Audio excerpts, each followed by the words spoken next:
Welkom bij een nieuwe aflevering van UFC Fight Club. Ik ben Dennis en de komende half uur neem ik jullie vanuit Las Vegas mee in de wereld van de UFC. We nemen een kijkje bij International Fight Week, we krijgen een samenvatting van UFC 290, de main event en we krijgen een rondleiding door de APEX van niemand minder dan Michael Bisping.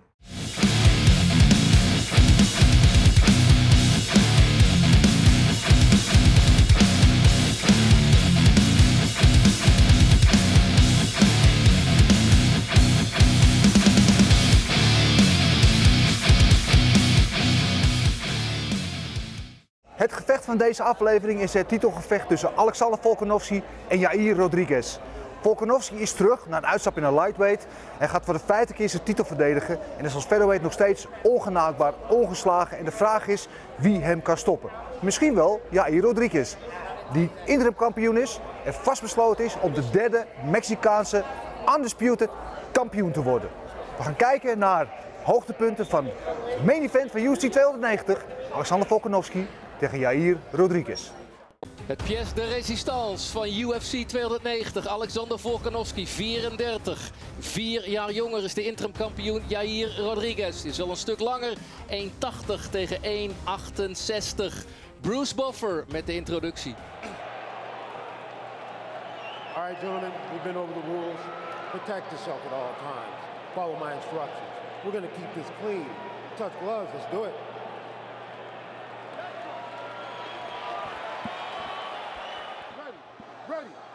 Herb Dean, derde man in de octagon. Volkanovski, Rodriguez is begonnen. 5 keer 5 minuten. Vedergewicht, wereldtitel op het spel. En wat Volkanovski fantastisch doet, is continu die stance switchen doen. Waardoor het voor Rodriguez natuurlijk ook moeilijker wordt om in ieder geval zijn benen te bewerken. Maar dat lichaam van Volkanovski, dat kan hij natuurlijk altijd goed raken. Oh, mooi gedaan hier door Volkanovski. Maar we weten, Rodriguez is altijd gevaarlijk, is super creatief, ook op de grond. De hoek van Volkanovski. Met Joe Lopez, Frank Hickman. Eugene Behrman. Oh, side control. Ja, maar de balans van Rodriguez is goed. Oh, nu komt Volkanovski wel goed door. En ook, wie zag wie zo snel, hij werd eigenlijk half gegooid. Oké, wat moet ik doen? Ik gooi er een rol uit. Dat is in ieder geval een betere positie dan waar ik anders in zou komen. Tweede ronde. International Fight Week. Australië tegen Mexico. Volkanovski wisselt van stance. Weer een trap incasseren. Rodriguez lijkt zijn gevoel voor afstand nu goed te hebben gevonden. Ja, die begint in een ritme te komen. Dat moet Volkanovski nu gaan onderbreken. Oh! Stotenwisseling, Volkanovski. Oh, level change, komt onder die heupen hier van Rodriguez en meteen naar de rug, Volkanovski. Rodriguez die wel zijn arm uit heeft staan, probeert op te staan nu. En Volkanovski misschien dat hij gaat haken. Ja. En het is nu belangrijk voor Volkanovski om verschillende richtingen te gaan combineren. Duwen, trekken, roteren. En daarmee kan hij die balans van Rodriguez beter verstoren. Hier prachtig gedaan. In de halfguard, Alexander Volkanovski. Sinds 2019 de kampioen.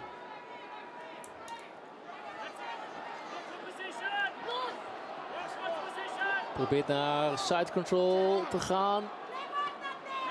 Heeft de benen van Rodriguez daartussen.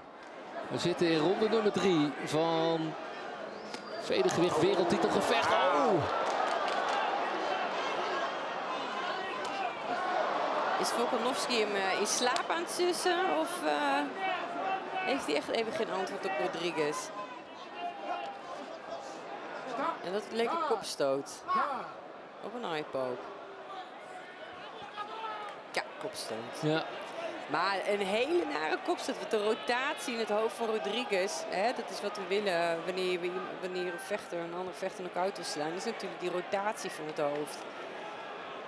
Rodriguez die ziet hier wel even sterretjes hoor. Oh, dat is echt hard. Zo. Oh, wauw. Mooi opgesprongen. Volkanovski blijft stoïcijns hebben. Oeh. Wauw. Rodriguez, mooie combinatie. Snel rolt het af met een trap naar het hoofd. En nog één. Oh, maar ja, we daar onderbroken. En dit is waar we het over hadden. Business is about to pick up. Volkanovski nu naar het lichaam. En dan de takedown. Bam, kijk eens. Pak nu heel makkelijk oogstreng. Nee, hij kiest voor ground and pound. En het kan maar zo voorbij zijn, Sander. Volkanovski begint nu uit te halen. Kan Rodriguez overleven? Stoten blijven Doet niks komen. terug. Alexander Volkanovski blijft de UFC vedergewichtkampioen. In ronde nummer 3 is het Volkanovski die een knop omzet, bijschakelt en op meedogenloze wijze afrekent met Yair Rodriguez. Wat een genot om deze man te zien. Wat een ongekende klasse. Het plan tot in perfectie uitgevoerd. En dan op het juiste moment toeslaan en de overwinning pakken. Alexander Volkanovski is een icoon. Een atleet van een andere orde.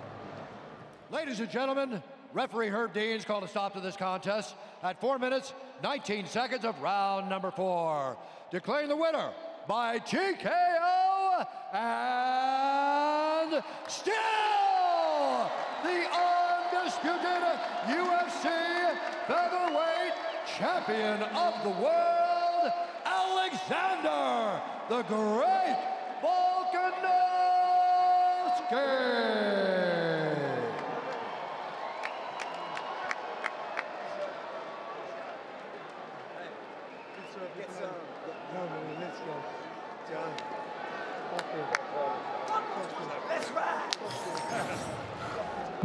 We zijn zo terug met onder andere een gevecht dat zo spectaculair was dat het zelfs in de Hall of Fame terecht kwam. Tot zo! Als je denkt aan UFC-sterren denk je misschien aan flashy kleren zoals bij Charles Oliveira of bling bling juwelen zoals Sean O'Malley. Maar ook zij zijn ooit ergens begonnen met een eerste baantje of een eerste auto. Ook Justin Gaethje had voor alles een eerste keer.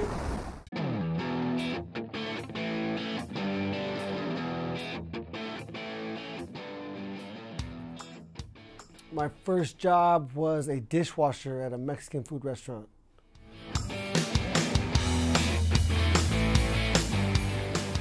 My first car was a Ford Ranger that did not have reverse. My tata, my grandfather, gave it to me, let me use it. Probably Jennifer Lopez, probably.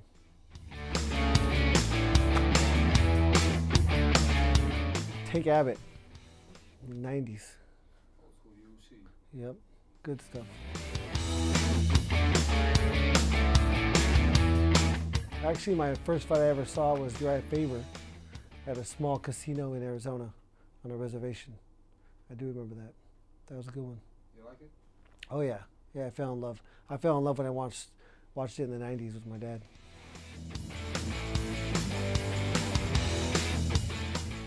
My own first fight was,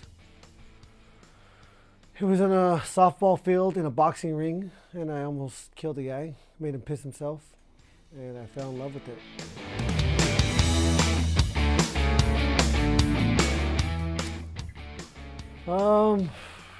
Shit. I was pretty starstruck when I got to smoke some weed with Mike Tyson. Did the weed help though? It makes you more anxious, so no.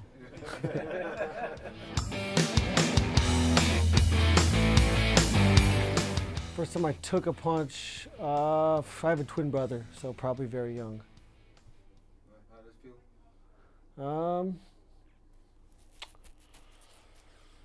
I probably loved it.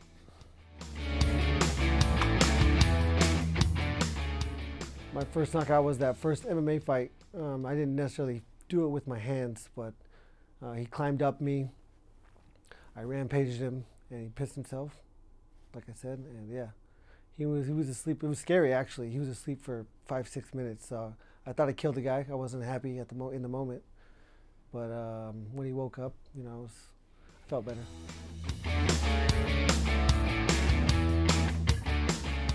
I would say, I mean, again, I wrestled my whole life. There was many moments where I felt proud of myself. Anytime that I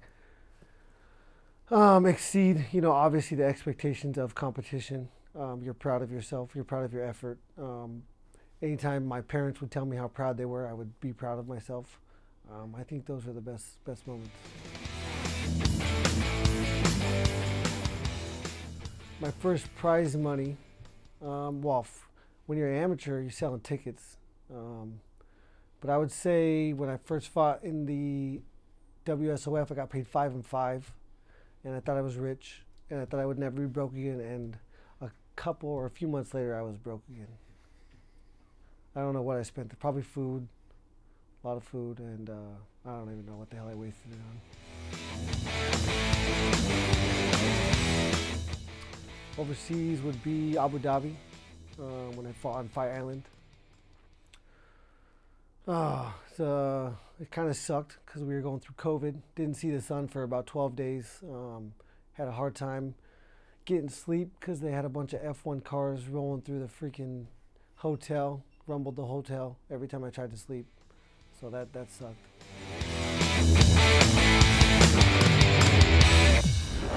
We gaan er heel even tussenuit, maar blijf kijken, want we zijn er zo weer met onder andere de beste momenten van The Ultimate Fighter.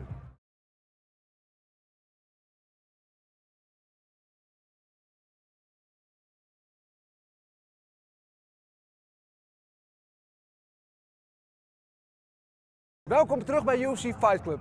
Een van de hoogtepunten van International Fight Week is altijd de Hall of Fame ceremonie. En de klas van 2023 is er eentje die er wezen mag. Met enkele van de grootste namen die ooit in de UFC hebben gevochten. En die een plekje in de eeuwigheid hebben gekregen bij de UFC.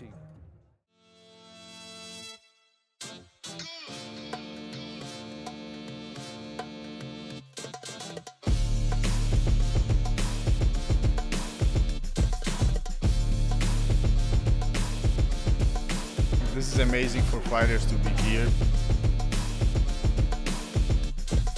It's still surreal. It doesn't feel real at all. Like it's just slowly starting to set in. Tonight's gonna be as real as it gets, you know? It's a big night for Brazil. Aldo, Anderson, those are amazing. But, you know, for me, I get to induct some of my idols and compatriots, the Nogueira brothers. There was always that wish, but I love and appreciate all the fans. Thank you so much for always keeping my name relevant and out there. So when it happened, no, it was a big surprise. It's an amazing night, a celebration of our sport, and nice to have my annual catch-up with you on the red carpet for the Hall of Fame. There is no one scarier in the octagon and kinder in real life than Jose Aldo. I mean, he did something impossible. He made an actual weight class in this organization. I really don't know if, you know, when that merger happened, if Jose Aldo wasn't the champion that he was, if they would have kept the division. I just put Jose Aldo on this pedestal. Yeah, one of my favorite fighters of all time, if I can say that. When they call, you pick up the phone, no matter what. And that's the promise I made to myself. Like, whenever they'd call, I say, don't care the opponent, just give me the date. Because I told myself I'd show up to every fight and I'd put on a show because that's the legacy I wanted to end with. I didn't care about anything. I just want to go out there and fight, and I wanted to be the guy. When they called, I showed up and I gave it everything I had. Sorry about my language. Can we hear it for the entire class of 2023? Robbie Lawler versus Rory McDonald, Jens Pulver, Anderson Silva, Donald Cowboy Cerrone, Jose Aldo Jr., and we also congratulate the Nogueira twins on winning this year's Forrest Griffin Community Award. Ladies and gentlemen, your Hall of Fame class of 2023.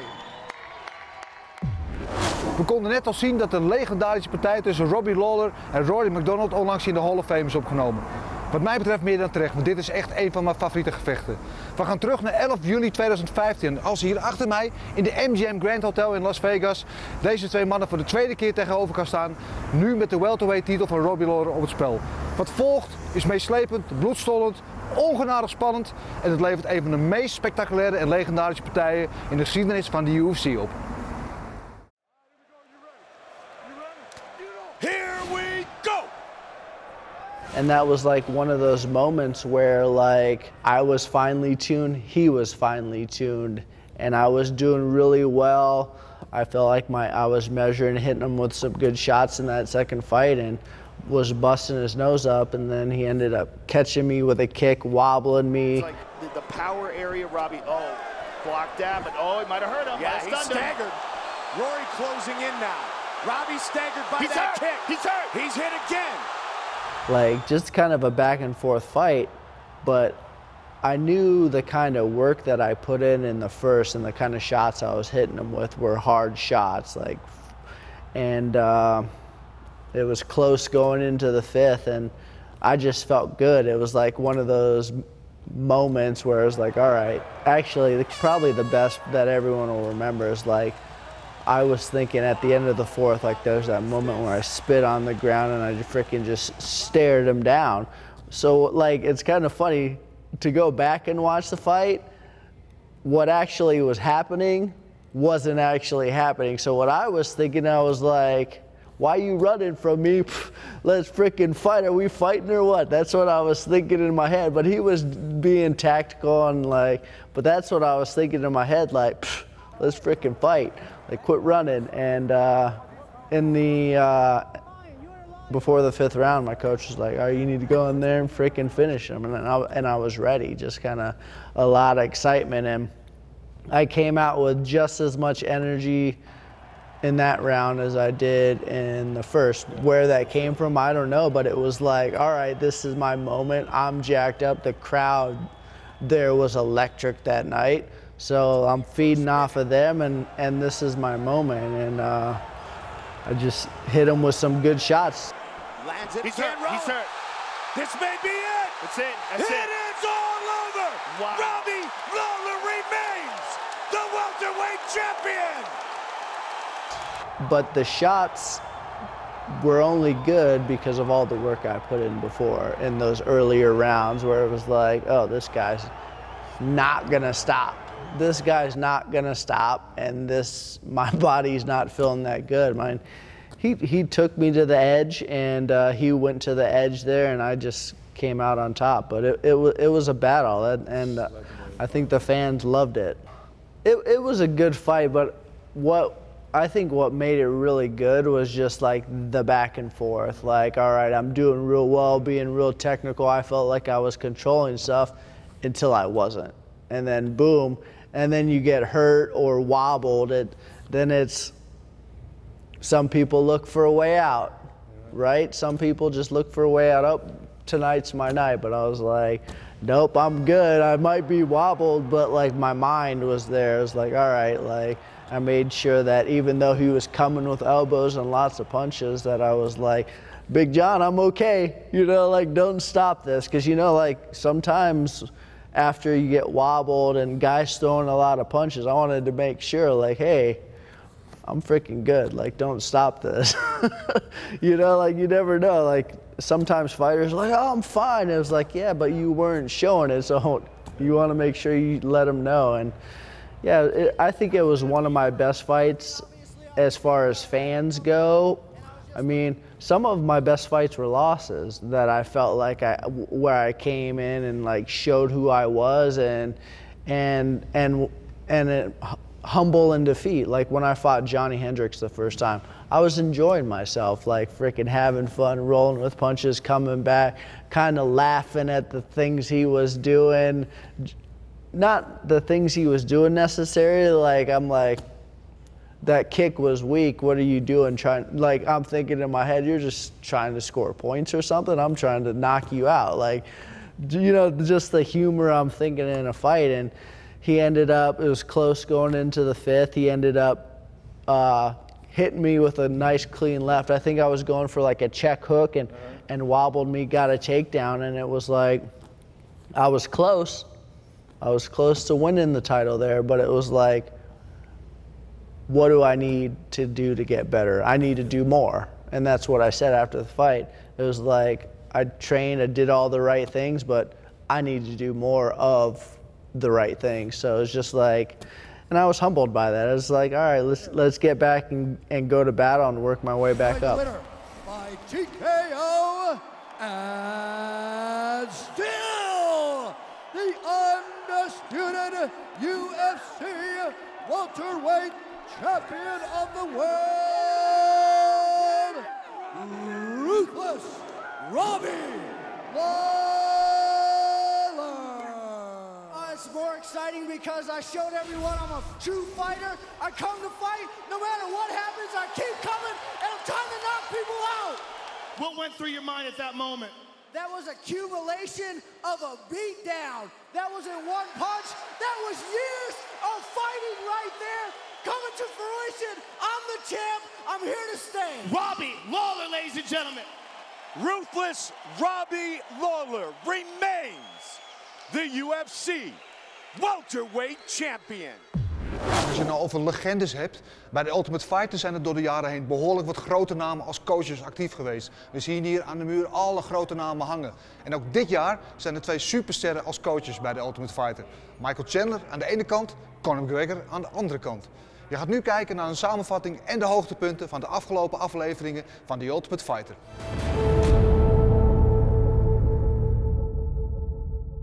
Told me to give you a hug and a kiss, but I'll do the hug. I'll do the hug part. Yeah, I'll skip the kiss. Thank you. The key variable in all of this is on the other team. It's my coaches. For the most part, there's that familiarity. I kind of know what I'm getting. But I don't speak to you after training or, you know, just want some more detail. And at the end of the day, I'm here to win this thing, and that's what I'm going to try to position myself in the best spot possible to do. Just because you've won it once, don't get a big head, you know? You know me, John. Hello, sir. The diva-est diva. Come the on, Brad. How long does it take? You know, he gotta communicate with his team a little bit. I'm about to go in there. Gotta shoot the about the secrets. I want to hide his glasses. Hide them. Pissing me off, man. We're ready to go, bro. I get it, he's your coaches, but bro, like, I think he's definitely being a diva. I feel like he just don't want to be on the team, he want to be with the other team. Like I said, man, put on the blue jersey. We're here at the house. We're going to set up a McGregor fast session. We're going to compete and race against each other on the rowing machine. So we're going to put them to the test on the rowing machine. We're going to have them race against each other, more competition, you know, so a good solid day in the bank for the team. My fastest doing this is 1 minute 30 seconds. I just almost got sub 130, below 130. That's fast. It's hard. It's a hard sprint. But it's a what, minute and a half, 2 minute sprint. So just have that in your head and go for it. We did a little circuit, a little conditioning circuit, and it was really cool. I was the first one up. Go, go. And we just blasted away as fast as we could, as hard as we could, for 500 meters. That's it. Just steady that. Maintain that. Maintain that. Come on. We basically sprinted for 2 full minutes, and we were giving it our all. Get the poles on. There you go. 50 meters in. It was fun, you know, it was a good team bonding moment. It's a winning energy, it's a youthful energy in the room, and we're all feeding off it. It feels great. 4 seconds in, a minute left, a minute 10 left. Get that finish.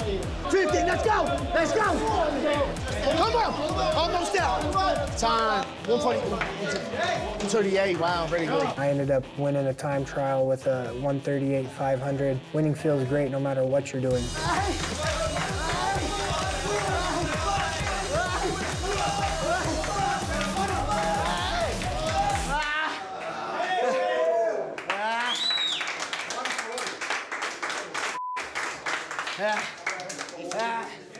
My coach John had picked Kurt to be a potential winner of the competition. You know, so it's a good one. You go through this guy, the confidence will be sky high. Of course, I wish to see Lee take it down, you know. And let's see, he's from the same place I'm from, Dublin 12. From 2 Dublin 12 lads here on the big stage. Good day for us. Get out of my way. Dino, let's go, baby. Conor McGregor grabbed my face and pushed me. I mean, I'm ready to fight right there if it goes down. Come on, get out of here, you two. Hey, we're gonna keep stacking them up, baby. Oh. We're gonna keep stacking them up. Show up for my team. I'm happy I got in because they were trying to filter this thing about the weigh-ins, right? I'm sorry you guys are on that team.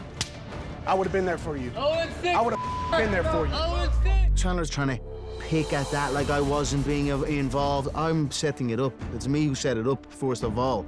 It's not like I just left them to their own devices. It's actually quite the opposite. They were left amongst the best. Hey, don't start talking now, you're losing. Ah, you are all bums. Get the jet fired up. You're headed home. It's time to go. Great coaching. I wanted to show my team that I'm with them. You know, I'm going to stand for them and make a case for them. And that's what we've done.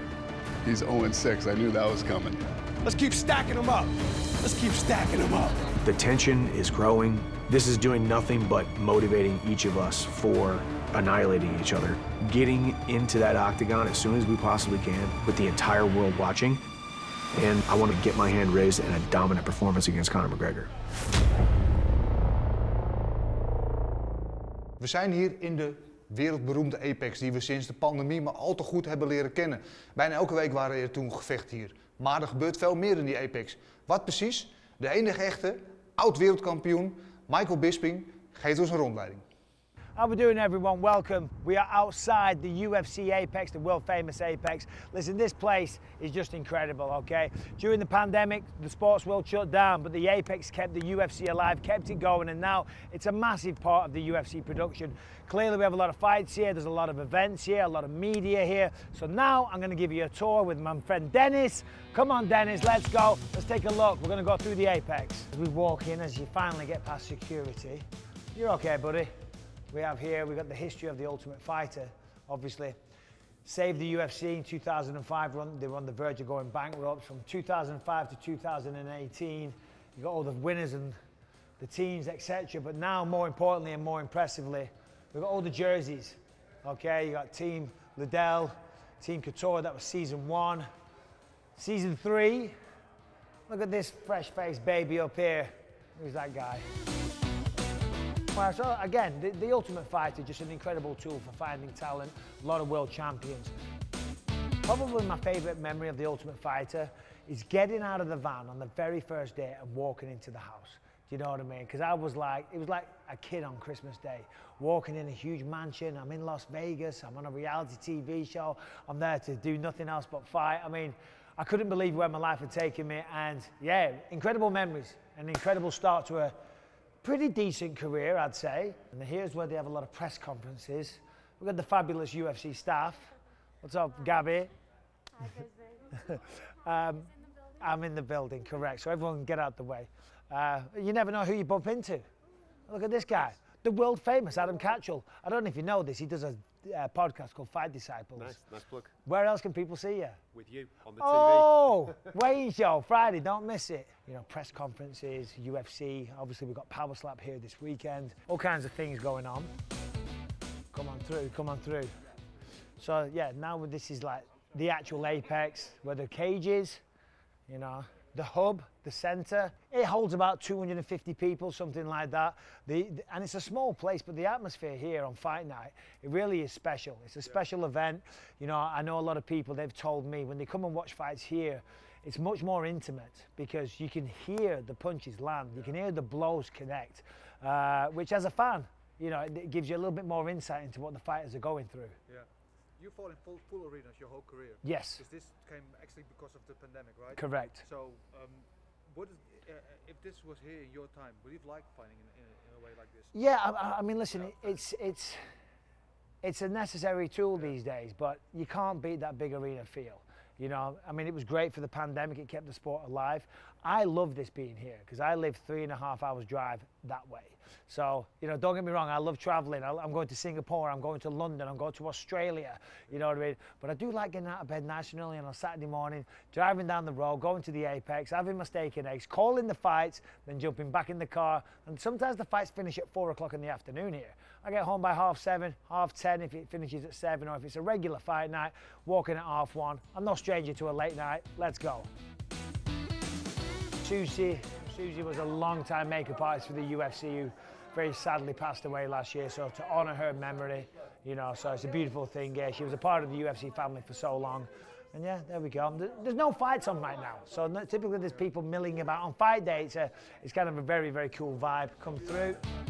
Legendary fighters, BJ Penn, Daniel Cormier, Anderson Silva, Ronda Rousey, John Jones, Conor McGregor. There's a big mural of me somewhere. That's what I'm looking for, if I'm honest. No, there is, and it's a terrible picture. But where is it? We got Hoist Gracie, we got Holly Holm. Where the flip am I? We're not leaving. Oh, here we go. Look at this. Look at this guy. Ow. I'm going to let you into a little secret, guys. If you look at those teeth there, and you look at these teeth here, they don't match up. But still, you can see why. They had to be changed, let's be honest. But, you know, hey, listen, you know what I mean? These are the individual corner rooms, you know, so when you're warming up for your fight, you've obviously got padded walls. You can watch the fights on there. Obviously, you got the mats. You got the chairs here for everyone. And then in here, you got, you know, all the showers, toilets. I mean, each fighter gets one of these compared to back in the day. Yeah, I mean, it's still like that sometimes now in arenas, you know what I mean? Because they don't have all the facilities like this, but, you know, certainly on the lower level shows, you pretty much all the fighters crammed into one room, just crap everywhere, clothes, bags everywhere, people sweating, people falling on top of each other. You know, it's come so far, you know, and to see this, it's amazing because this sport deserves this kind of respect. You know, back in the day, people are walking by, they're interrupting you, they're talking to you, trying to get pictures or whatever sometimes. Now, you can truly be alone with your thoughts before you go out there and do battle.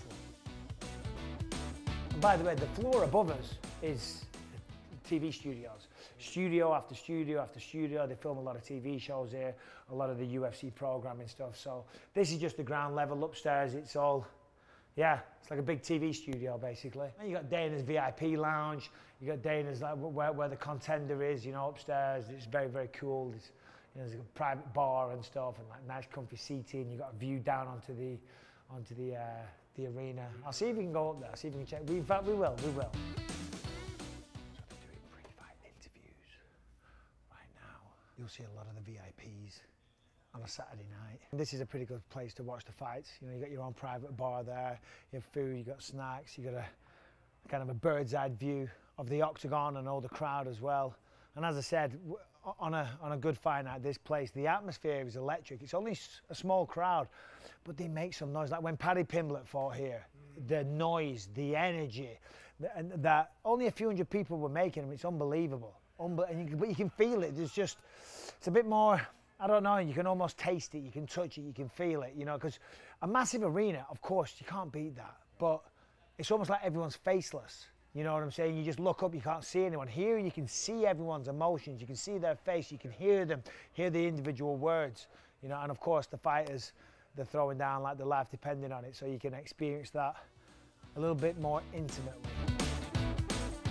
It's all kind of wrapping up for the day now. It's past 4 o'clock in the afternoon, so it's all dying down, but there's just interviews going on all over the place.